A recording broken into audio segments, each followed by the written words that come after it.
Magandang umaga po at kami po ay nagagalak na ang admin po ng SCLC ay narito sa amin sa Pulilio. At welcome po ang mga taga-SCLC sa Progress. Ang Progress po ay nakaseptualize.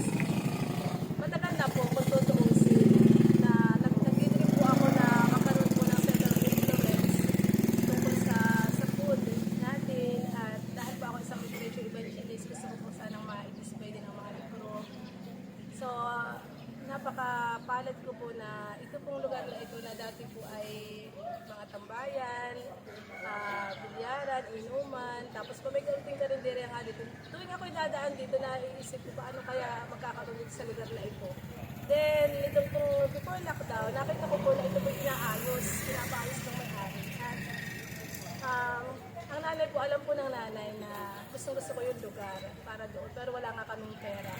At nagulat na lang po ako na ito po pinapaayos ng may-ari. At kami po yung una po, nag-try kami magsabi, at kami po yung unang nagkaroon ng pagkakataon na makarent. At yun nga po, nailagay po dito yung mga healthy foods, nakadisplay po yung mga libro natin na nakakatawa po na yung mga books po ay na-appreciate po ng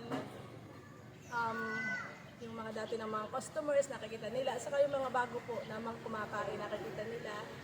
Then, yung mga food ay dito lang po talaga sa Pulilio. O dito lang po sa Progress, nagkaroon po ng walang meat na mga pagkain. Then, walang soft drinks, kundi soya milk. So, masaya po kami na yung mga tao po nagtatanong ng kape, wala kaming kape, walang soft drinks. At mga healthy na, ipakilala po natin yung mga healthy options natin na mga pagkain. Tapos po ay hindi po sila halos nakakaalis dito na hindi po nagbibigyan ng leaflets or mga libro, mga maliliit natin mga booklets. At yun po, then nag-contact ko rin po yung mga kumakain po dito sa grupo natin. So yun lamang po at ang mga bata po ay kami po ay tutulong dito na ganun po yung layunin. Tungkol naman po dun sa name niya, bali po may mga nasa isip kami name, yung mga options. May iba pa po kami na garden diner, pero po siya ay hindi na po pwede ayon dun sa munisipyo, sa pag-restaurant. So, kanunta ko po si Ma'am Pitang Purit. Ito po bali ay kaibigan ko rin at sabi ko rin na gusto ko po yung tungkol sa health natin.